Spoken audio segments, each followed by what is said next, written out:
ঠাকুর শ্রীরামকৃষ্ণ বলরাম মন্দিরে ভক্ত সঙ্গে প্রথম পরিচ্ছেদের দ্বিতীয় অংশ। নিত্য লীলাযোগ, পুরুষ প্রকৃতি বিবেক যোগ। কখনো মা এমন অবস্থা করে দিতেন যে নিত্য থেকে মন লীলায় নেমে আসতো, আবার কখনো লীলা থেকে নিত্যে মন উঠে যেত।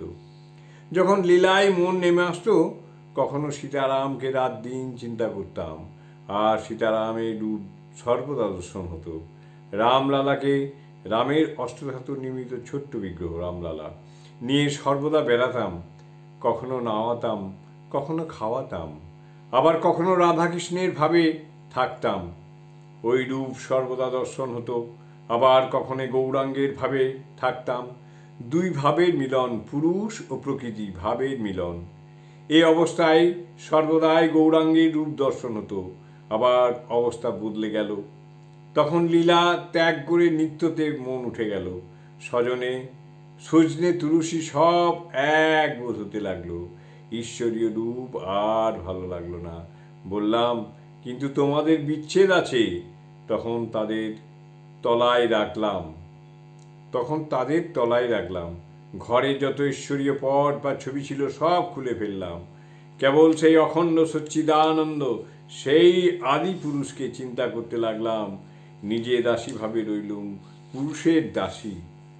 আমি সব রকম সাধন করেছি। সাধনা 3 প্রকার: সাত্ত্বিক, রাজসিক, তামসিক। সাত্ত্বিক সাধনায় তাকে ব্যাকুল হয়ে ডাকে বা তার নামটি শুদ্ধ নিয়ে থাকে, আর কোনো ফলাকাঙ্ক্ষা নাই। রাজসিক সাধনে নানা রকম প্রক্রিয়া, এতবার প্রশ্রণ করতে হবে, এত তীর্থ করতে হবে, পঞ্চতপা করতে হবে, ষোড়শ প্রচারে পূজা করতে হবে ইত্যাদি। তামসিক সাধন তমগুণ আশ্রয় করে সাধন।